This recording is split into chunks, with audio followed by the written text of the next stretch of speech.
Shalom, Israel. Shalom, shalom. This brother Amaziah. First and foremost, I want to give all praises to the Most High God, Yahweh, in the name of His only begotten Son, Yahweh Shai, who the world ignorantly calls Jesus Christ. Right? I want to give a strong shalom to all the brothers, sisters, and children in His truth. Right? Stand firm in these law, statutes, and commandments, and keep staying firm in the faith. Right? Doing everything they can to make their calling and election sure. Right? They're going out to do the work. Right? Women, they being submissive, they being reverencing their husbands. Right? They're moving in the spirit of a Proverbs 31 woman. Right? A man keeping the households in order. Right? Teaching the family the commandments. Right? Children to stand obedient to their parents, honoring their mother and their father, abstaining from lust, concupiscence, wickedness, and peer pressure in this world, man. Right? And on this video, as you can see the title, right?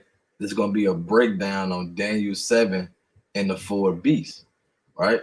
Because, hey, you go to the damn so-called white man, he going to break it down like totally incorrect, man, right? He's telling you things that's not in there, right? He's telling you that certain beasts are something that is not, right? So through the wisdom, knowledge, and understanding and the spirit of the Most High, right? We're going to break it down, right? Precept upon precept, right? We're going to go into history, right? We got a couple of videos, right? And we're going to get into this thing, right? So I want to start with Daniel 7 and 1. Get straight into it, right? Let me zoom in for the brothers and sisters, right? So this Daniel 7, Salakia. Let me show my screen. Salakia. Share the screen with y'all, right? So this is Daniel 7 and verse number 1. It says, in the first year of Belshazzar, king of Babylon, Daniel had a dream and visions of his head upon his bed. Then he wrote the dream and told the sum of the matter, right? So Daniel got a vision, right? And he wrote it down. And that's a thing that a lot of prophets did, right, in the ancient days, right? They got dreams, they got visions, and they wrote those things down on paper, right? So that people can understand and see these things. All right, let me get this precept, the book of Habakkuk, chapter 2. Like Habakkuk chapter 2 and verse number 2, right? It says, and the Lord answered me and said, write the vision and make it plain upon tables, that he may run that readeth it, right? So it's Habakkuk, hey, writing down the vision that he's seen. Just like how Daniel in Daniel 7 and 1, right? It's like in 7 and 2, right? He saw a vision by night, right? And he wrote it down, right? It's like that was one, right? He seen the vision in a dream and he wrote it down, man, right? So let's go to Daniel 7 and 2. It says, Daniel spake and said, I saw in my vision by night, and behold, the four winds of the heaven strove upon the great sea, right? And it says, and the four beasts came up from the sea, diverse one from another, right? And what is this? What is these great beasts, right? Because you might think it's damn literal and think it's actually talking about great beasts, like actual beasts of the earth, right? Let me get this precept. The book of Job, Salaki. Book of Job, chapter 11, and verse number 6. It says, and that he would show thee the secrets of wisdom, that they are double to that which is. Now, therefore, that the Most High exacted of thee less than thy iniquity deserveth. So, hey, the Lord speaks in similitudes, right? And some things are double to that which is. Right? That's why you have to go precept upon precept to get the actual understanding.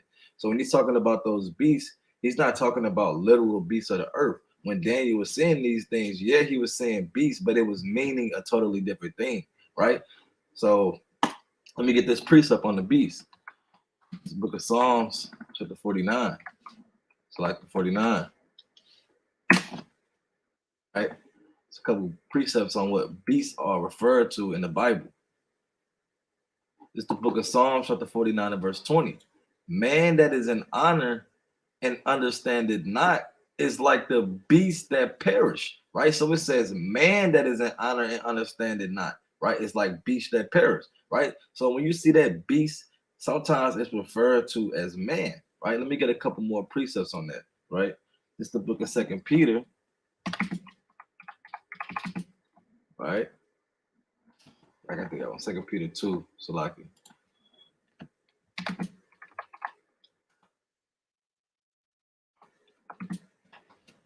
Look at Second Peter chapter 2 and verse number 12. It said, but these as natural brute beasts made to be taken and destroyed speak of the things that they understand not and shall utterly perish in their own corruption. And it's kind of saying the same thing as Psalms 49. It says these is natural brute beasts, right? And they speak evil. A beast can't speak, right? So we know this is talking about man, right? It says speak evil of the things that they understand not and shall utterly perish in their own corruption, right? So this is another precept to refer that these beasts is talking about man, right? And I'm gonna get like probably like two more, right? It's Ecclesiastes 3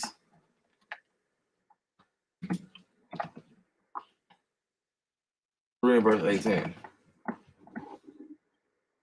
Right, check this out. I said in my heart concerning the estate of the sons of men that the Most High might manifest them and that they might see that they themselves are beasts, right? And you can't get around that, right? And he refers to man as beasts, man, right? When they don't have any understanding, right?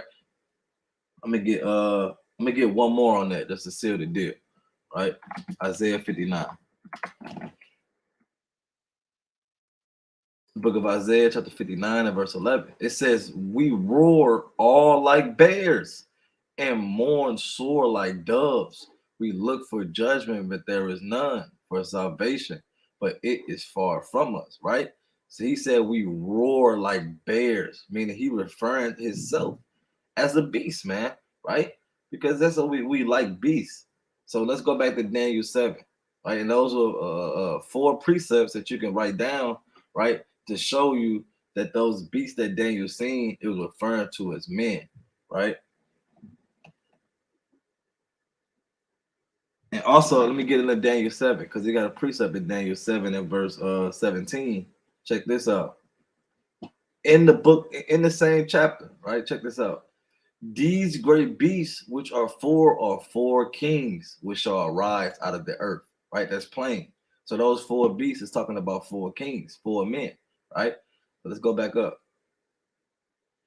It says, Daniel 7 and 3, and the four beasts came up from the sea, diverse one from another, right? And what does it mean when it says it came up from the sea, right? A sea can refer to as nations in the scriptures, right? These kings, right? These four great kings, right? They came up from the multitude of the nations, right? Let me get a precept on that. The book of Revelation, it's a classic, Revelation 17 and verse number 15.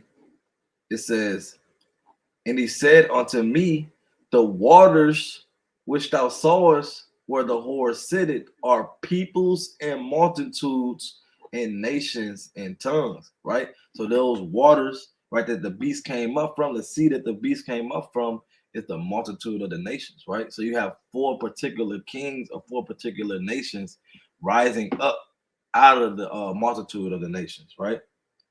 Let me get another precept on that. The book of Habakkuk, chapter 3,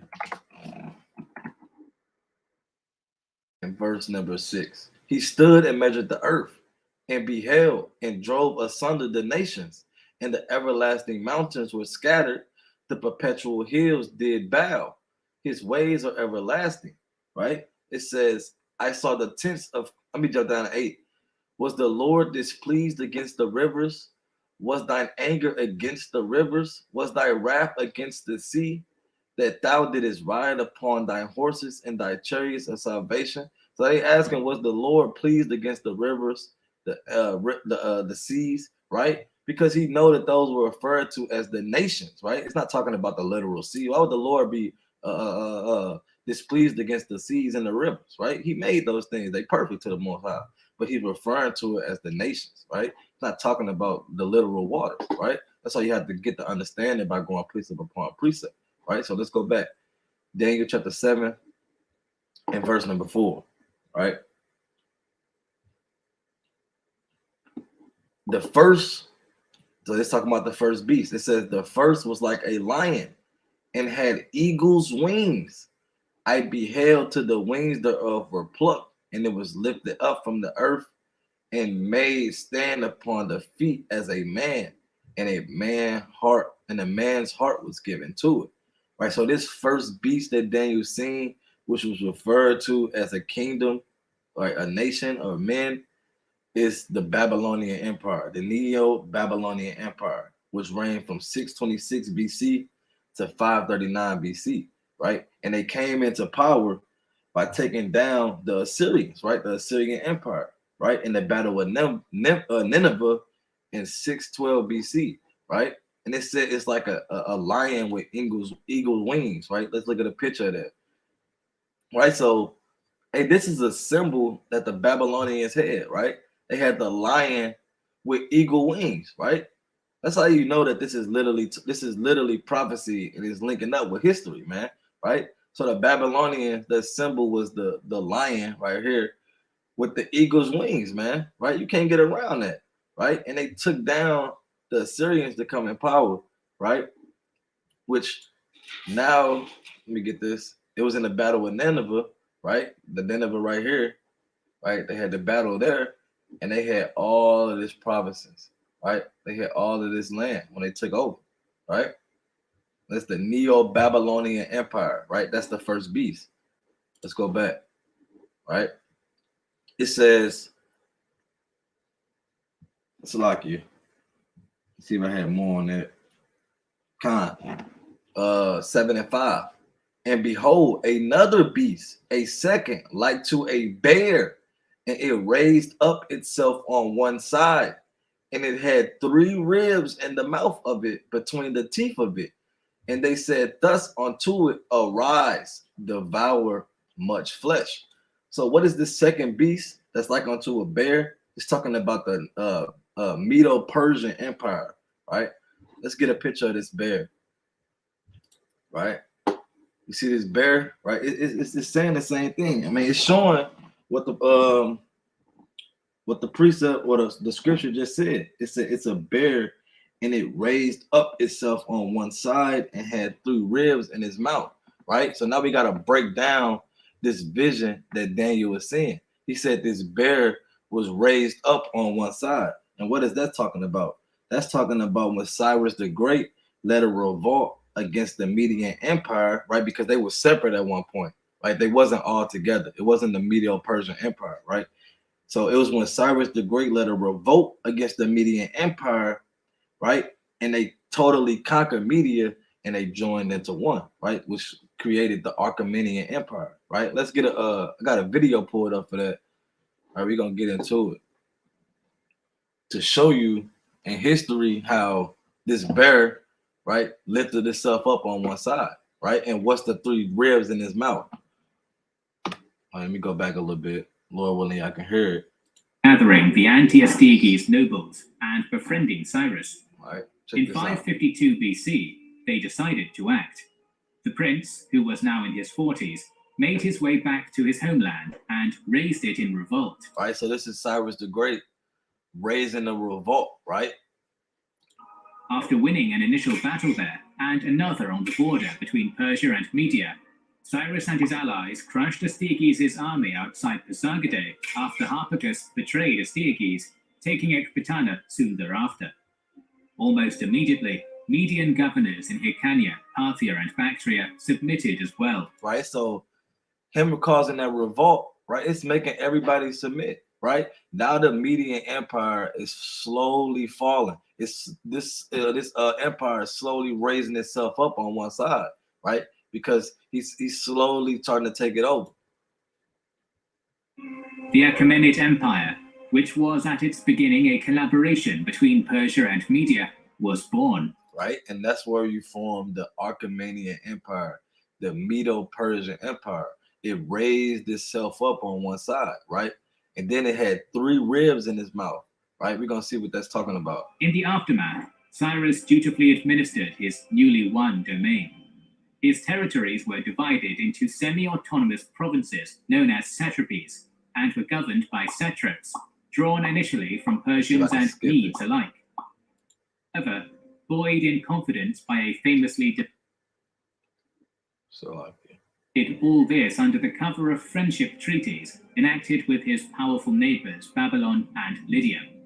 However, buoyed in confidence by a famously deceptive answer from the oracle at Delphi, Lydian king Croesus began mobilizing forces to assault this up-jumped Persian usurper. Right.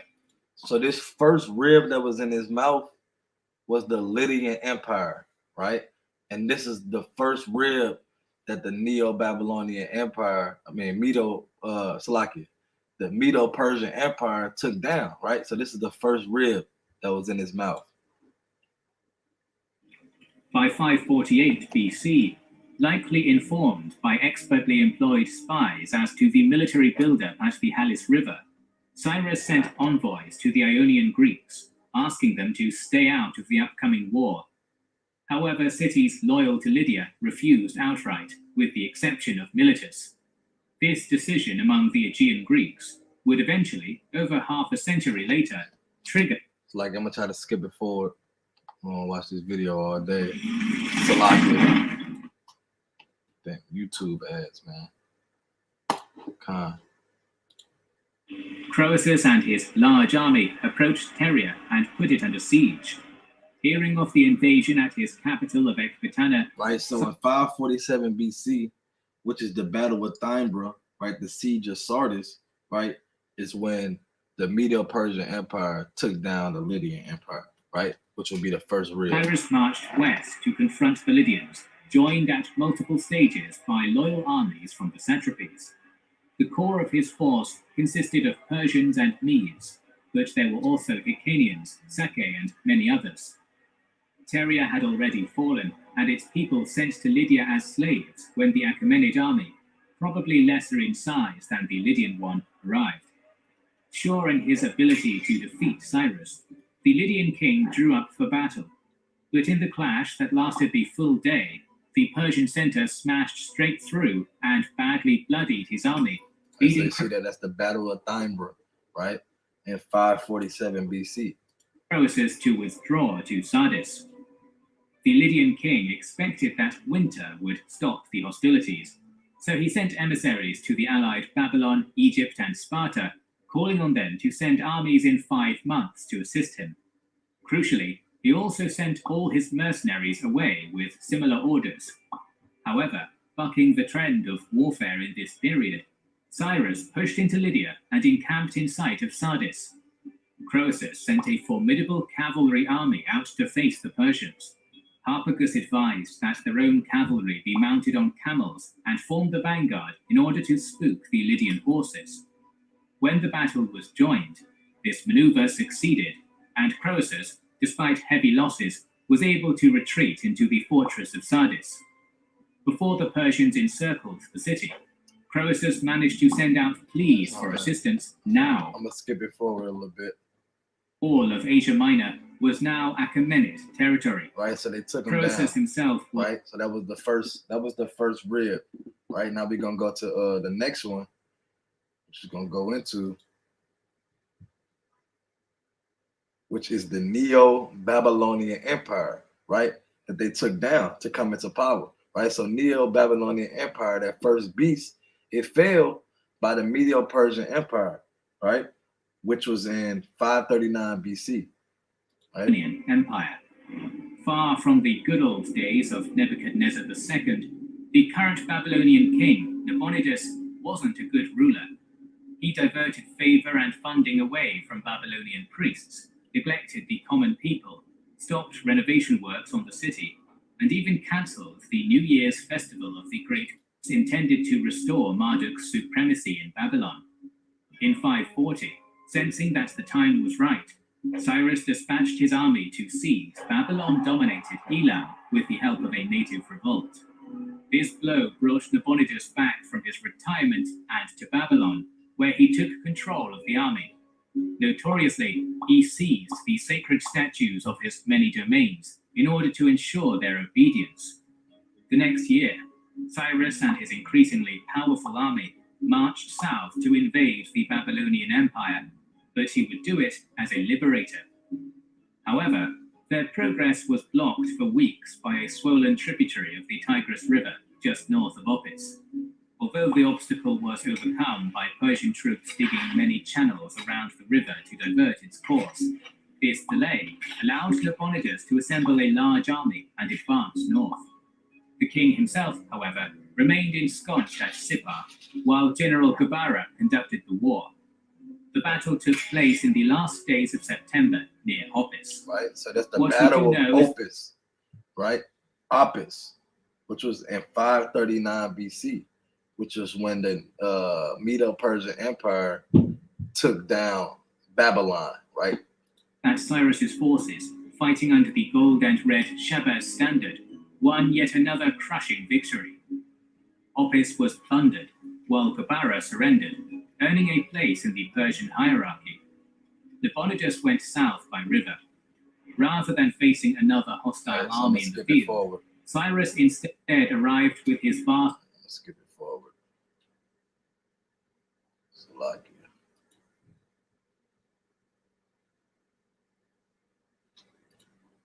Right, and this is a channel called Kings and Generals. Brothers and sisters, y'all gonna have to get into this thing. So a lot of good history, right? Battle formations, wars, right?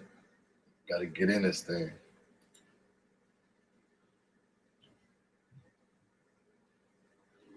All right. to Jerusalem.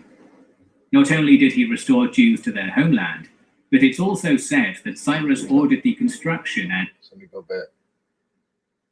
so in him unabashed plaudits within the pages of the Hebrew Bible, Cyrus the Great returned thousands of Jews who had previously been deported as part of Nebuchadnezzar's so-called Babylonian exile to Jerusalem. See that? Not only did he restore Jews to their homeland, but it's also said that Cyrus ordered the construction and state funding of what eventually became Jerusalem's second temple. For this generosity, he was the only foreigner ever to be named a Messiah in the Jewish religion. I don't know Without about this- I don't know about that, but we're gonna skip it forward. Right? And we're gonna get so that was the second rib. Like, let's get the last rib. Right? What was the last rib that was in the bear's mouth?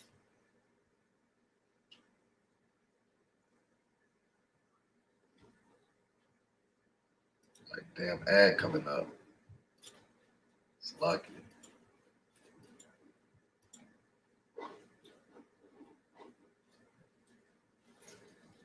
See that Esau be watching.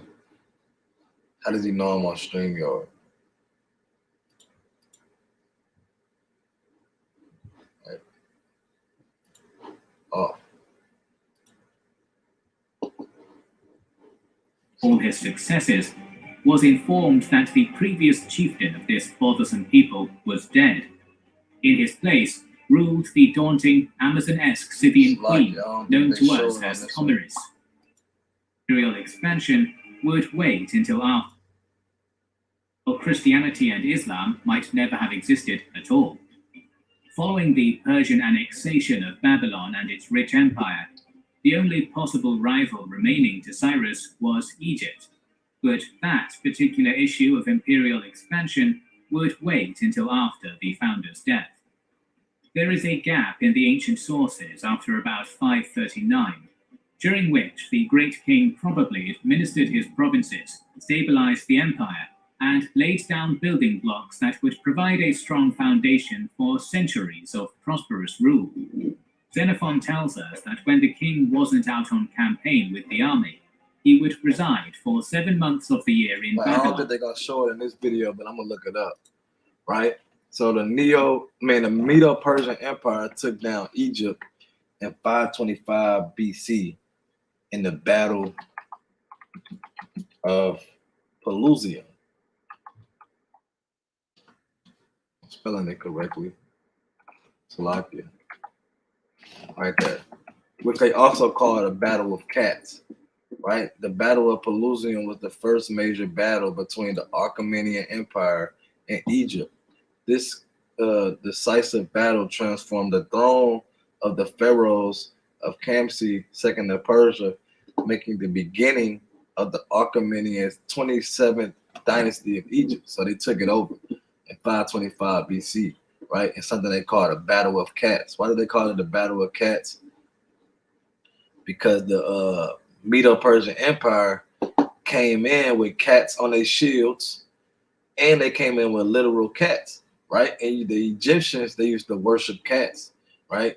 And they believed that they were gods. So when they seen the cats on the shields and the literal cats, I mean the physical cats, they got scared and retreated, right? And the Medo-Persian Empire was able to defeat them, right? So that's the third rib that was in the bear's mouth, right?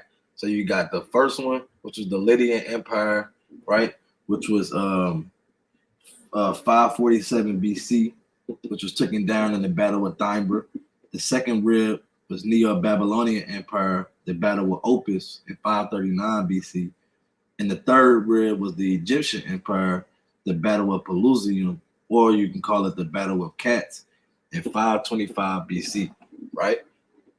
So that's the second beast, right? Which is the Medo-Persian Empire, right? Let's go on. Daniel chapter 6. It's like Daniel chapter 7 and verse 6. After this I beheld, and lo, another like a leopard, which had upon the back of it 4 wings of a fowl. The beast also had 4 heads, and dominion was given to it. Right? So let's get this third beast, right? It's like here's the map to the Medo-Persian Empire, right? They had all of this, right? They took over Egypt, they took over Babylon, right? And this is this was what we would call the Achaemenid Empire, right?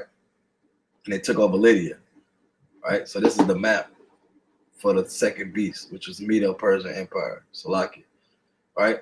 So this third beast, which was like, let's go back real quick, Salakia. This third beast, which was like a leopard, which had upon the back of it 4 wings of a fowl. The beast also had 4 heads, and dominion was given unto it, right? So this is what Daniel saw, more than likely, right? You have the leopard, you have 4 heads, and you have the wings, right? So let's get into this thing, right? So this third beast was the Grecian Empire, or the Greeks, right? Which ran from 331 BC, right, to 168 BC. And they took down the Medo-Persian Empire October 1st, 331 BC, right? Which was in the battle of, let me pull it up, which was in the battle of Gaugamela, right? Let me get a quick little portion out of here. It says the battle of Gaugamela, also called the battle of Arbela, sorry for the pronunciation, took place in 331 BC between the forces of the army of Macedonia under Alexander the Great and the Persian army under King Darius III. It was the second and final battle between the two, and is considered to be the final blow to the Achaemenid Empire, resulting in its complete conquest by Alexander, right? So that's when the Medo-Persian Empire was taken down, right? Which was in Salakia, which was in 331 BC, right? To the Greeks, right? So that's that third beast that came into power, right? That rose up out of the sea, right? So let's get more into it. Let me get this precept. Let me pull it up.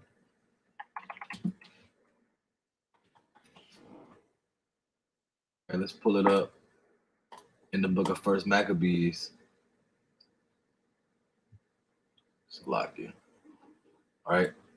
Book of First Maccabees.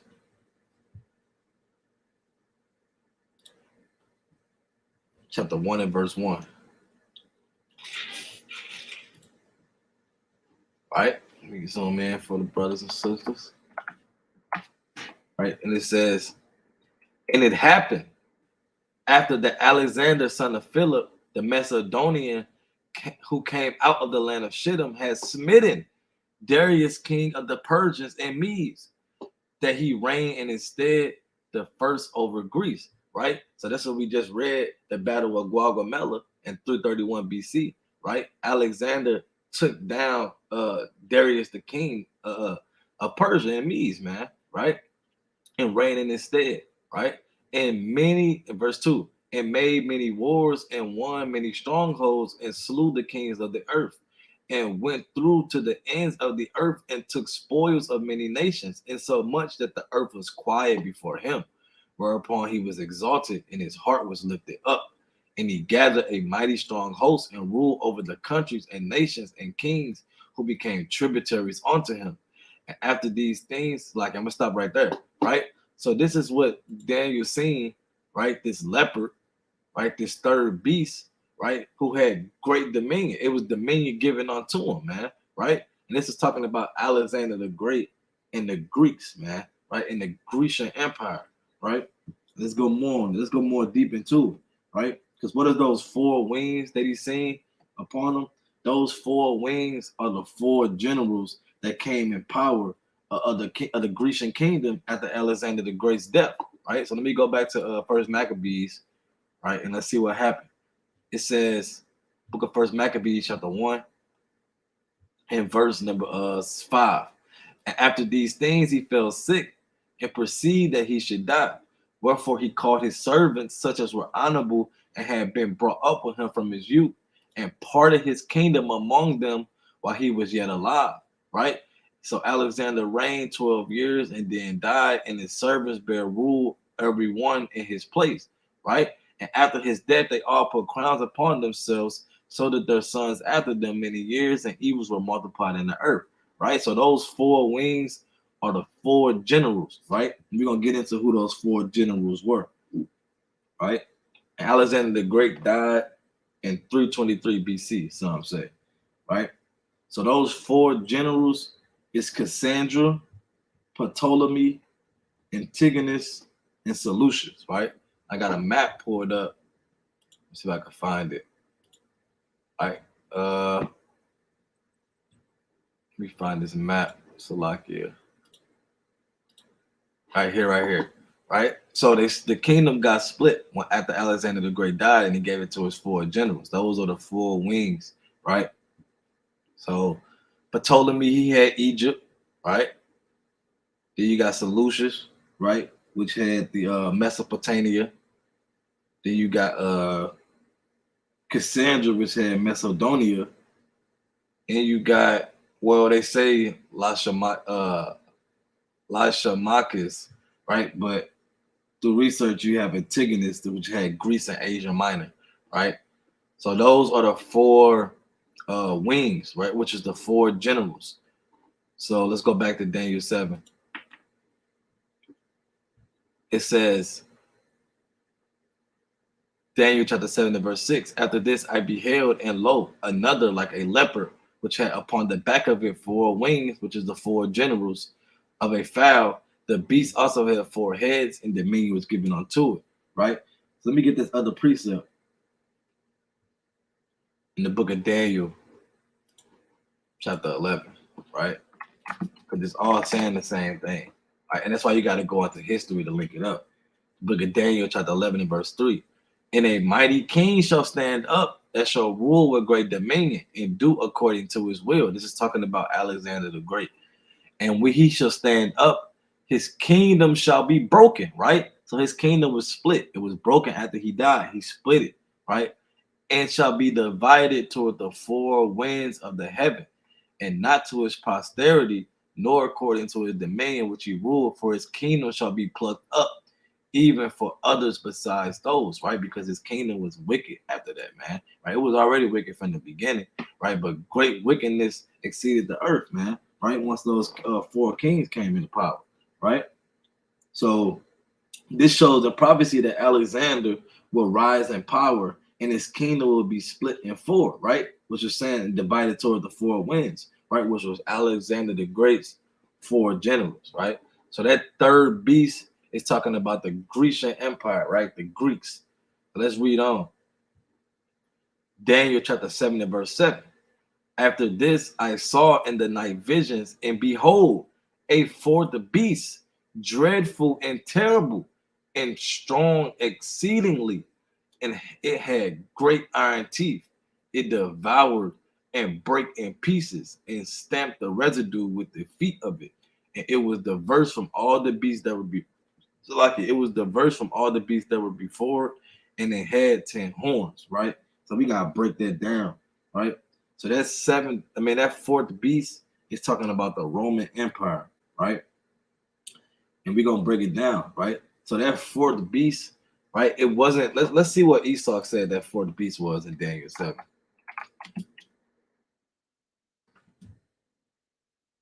Fourth beast, right?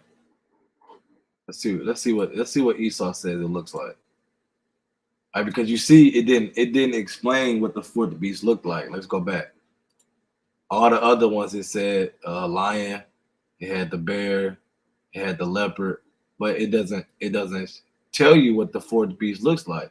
Right, and Esau, that's why you gotta go to an Israelite for the breakdown, right? Because Esau's not gonna explain it to you. They say this is what the fourth beast looked like a damn dinosaur, man.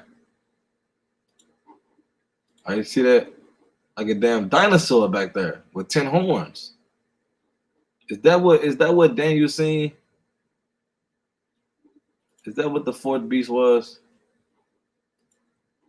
I don't know what the hell it got going. That's off. All right. All right, let's see what that beast actually was. Right? Let's get the book of Second Esdras. It's like it. Let's get the book of Second Esdras.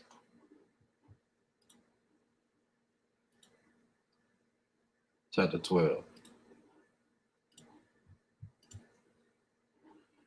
right, so check this out. We're gonna break down what that fourth beast was. It says, Book of Second Esdras, chapter 12 and verse 10. And he said unto me, this is the interpretation of the vision. The eagle whom thou sawest come up from the sea, right? Saying the same thing, come up from the nations, is the kingdom which was seen in the vision of thy brother Daniel, right? So he's getting the same vision as Daniel had, right? But it was not expounded onto him. Therefore, now I declare it unto thee, right? So, everything wasn't expounded to Daniel, right? It was when Esdras came on the scene that the interpretation of what that fourth beast actually was, which was an eagle, right? Not a damn dinosaur, right? The fourth beast was an eagle, which represents the Roman Empire, right? Now let's get more into this thing. Right? So the book of Second Esdras, chapter 12, chapter 12 and verse 14. It says, in the same shall 12 kings reign, one after another. Right? So those 12 kings is the 12 emperors of the Roman Empire. Let's pull that up.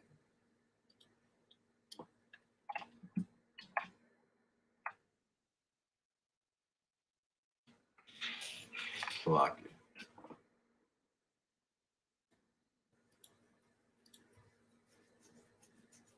Let's get the 12 emperors of the Roman. Salaki.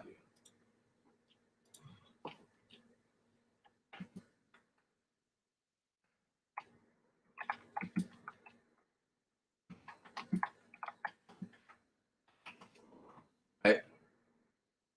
These are the 12 emperors, right here,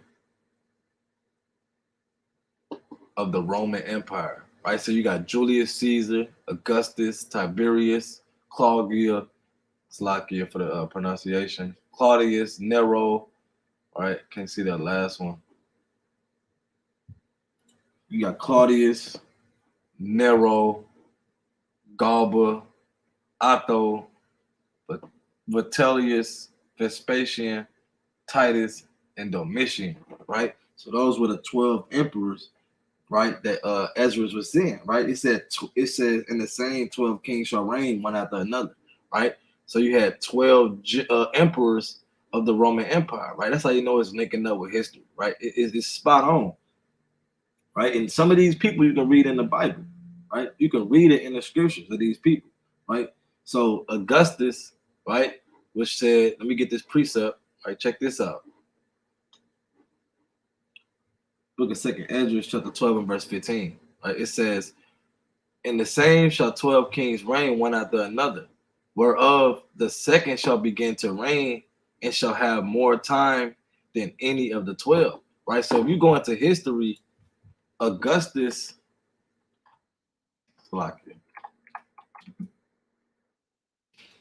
he reigned longer than any other emperor, man. Right? Let me go back to the 12 emperors of Rome. Let's see if I can find how long they reigned. Let me see if I can get the times. Let me see. Salakia. See that? Look at this.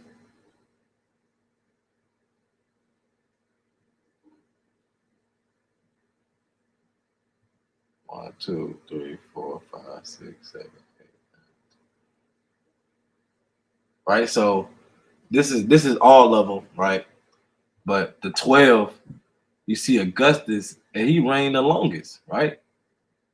He reigned the longest out of all of them, and that's what 2nd Esdras was saying. Right? It said in the same whereof the second shall begin to reign and shall have more time than any of the 12. And who was the second? Right, the second was Augustus, and he reigned for 41 years, right? More than any other emperor, right? That's how you know this is talking about the Roman Empire, right? You can read about all most of these emperors in the Bible. Well, at least half of them. Right? I'm gonna get a couple. Tiberius, you can read about him in the book of Luke, chapter 3.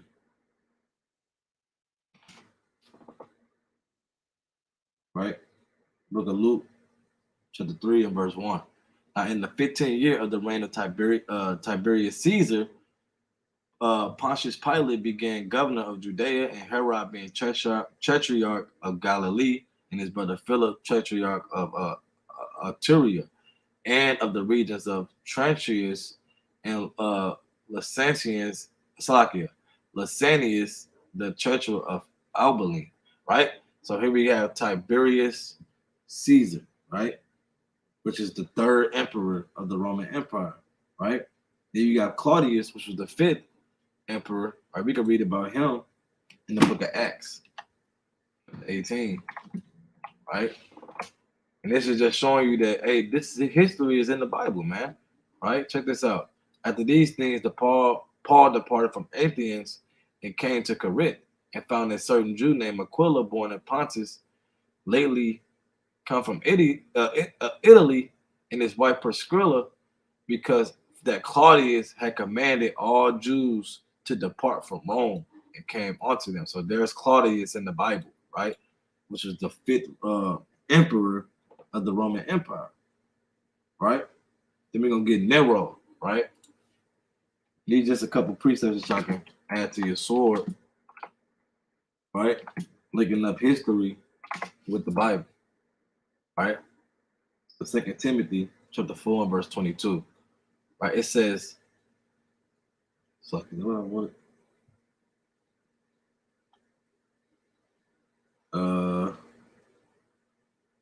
Salakia.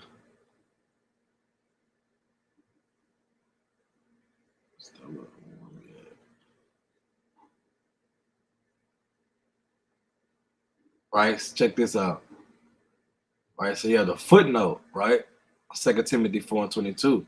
It says the following has added by editors of the KJV, the second epistle unto Timaeus, ordained the first bishop of the church of Ephesus, was written from Rome when Paul was brought before Nero the second time, right? So see that in the footnote, right? Which is in some people's KJV Bibles. Hey, this is when Paul was brought before Nero, right? So that's Nero in the Bible, man, right? Right. So this fourth beast in Daniel 7 is talking about the Roman Empire, right? And what does that great iron teeth mean? right? It's talking about the Roman Empire's military strength, which helped take down all these other nations, man. Right? Let's get a precept on that.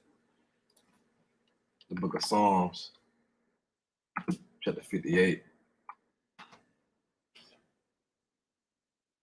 Book of Psalms, chapter 58 and verse 6. Break their teeth, O God, in their mouth. Break out the great teeth of the young lions, O Lord, right? So that teeth supposed to be your strength, right? And that's what the Roman Empire had, man. They had great iron teeth, man. So let's get back to Daniel 7 real quick. It says,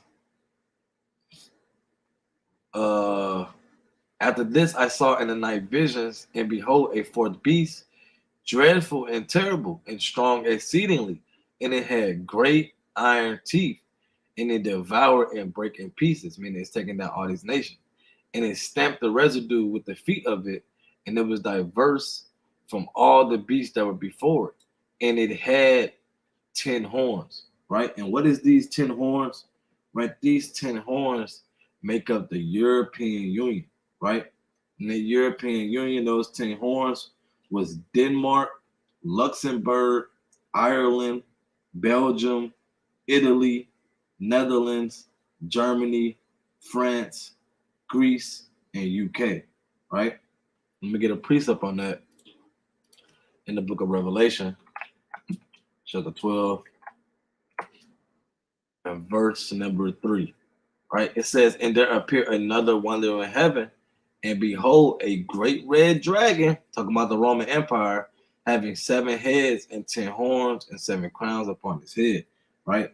So those 10 horns, right, it's talking about what I just brought out, the European Union. And those 7 heads would be Greece, Rome, Spain, France, Germany, Russia, Great Britain. I'm going to say it again. Those 7 heads is Greece, Rome, Spain, France, Germany, Russia, and Great Britain, right? So this is when you go back into history, right? This is what all the Roman Empire had provinces over, right? Had rulership over, right? They formed the European Union, right? So let's go to Daniel 7 and 8. I considered the horns, and behold, there came up among them another little horn, right? Before whom there were 3 of the first horns plucked up by the roots. And behold, in this horn were eyes like the eyes of man, and a mouth speaking great things, right? So that little horn is talking about America, right? Babylon the Great, America, right? Let's get into this thing. That little horn, like we just will cover, is America.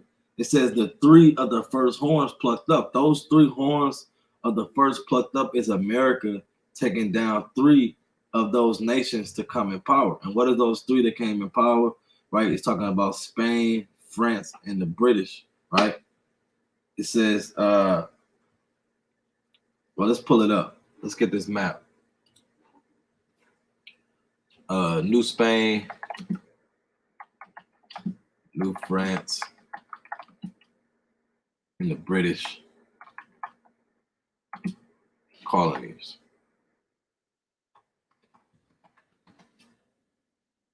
See if we can get a map on this. Here it is right here. All right. So you had New France, you had New Spain, you had the British colonies, right? That took over America, right?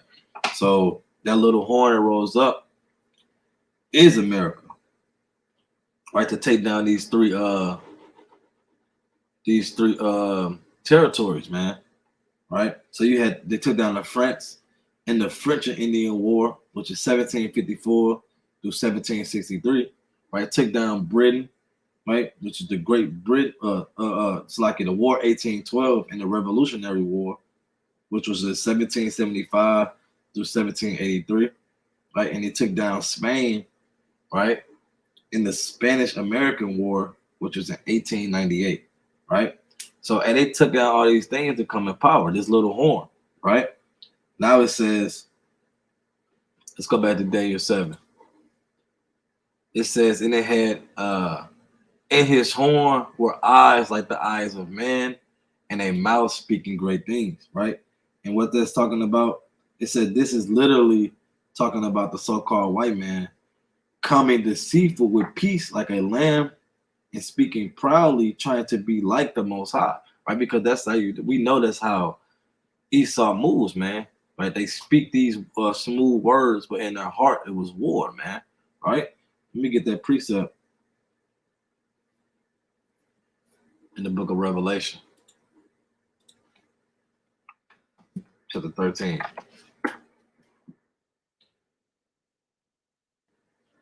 It says, and I beheld another beast coming up out of the earth, and it had two horns like a lamb, and he spake as a dragon. So he came forth as a lamb, right? It's a wolf in sheep's clothing, man. Right? It had two horns like a lamb, but he spake as a dragon, right? Because he's speaking all these perverse things, right? All these boastful and proud things, man. Right? Let me get this precept in the book of Isaiah. Right? That's how you know it's talking about the so-called white man. Isaiah 14. Look at Isaiah. It's like 14.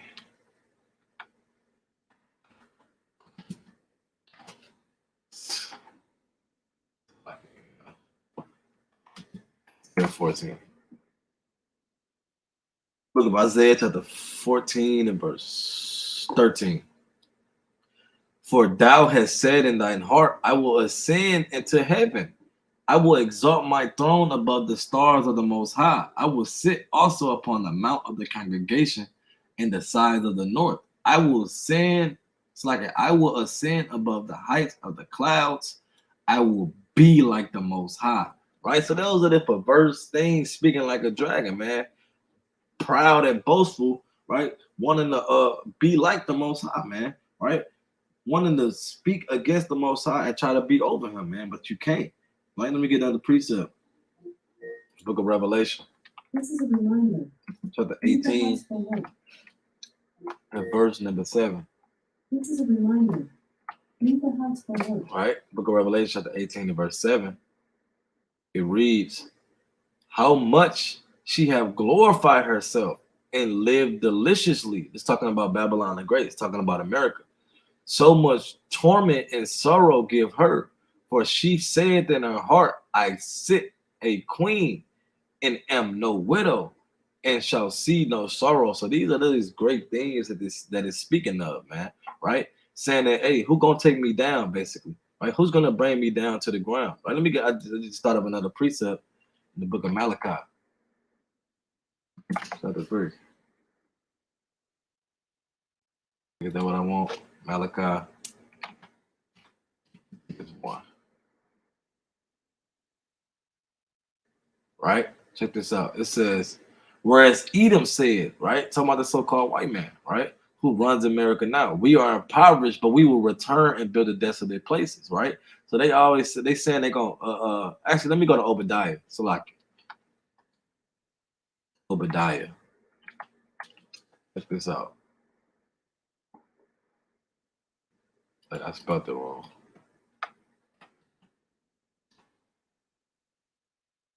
Hey, check this out. Obadiah 1 and verse 4. Though thou exalt thyself as the eagle. Actually, I'm gonna start at 3. The pride of thine heart hath deceived thee. Thou that dwellest in the clefts of the rock, whose habitation is high, that saith in his heart, who shall bring me down to the ground? Though thou exalt thyself as the eagle, and though thou set thy nest among the stars, thence will I bring thee down, saith the Lord, right? So this is what this fourth beast is saying, right? It says they have eyes like the eyes of man and a mouth speaking great things, right? So they speaking all these great things, right? Talking about the so-called white man in America, right? But the Lord's going to throw them down at the end of the day, right? So Lord willing, like you took notes, right?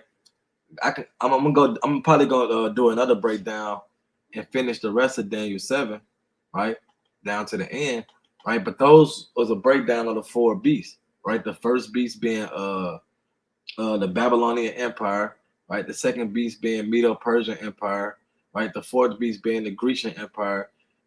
It's like the third beast being the Grecian Empire, and the fourth beast being the Roman Empire, right? And that little horn, which is America, man, right? Which is an extension of Rome, right? So with that, Lord willing, brothers and sisters was edified, right?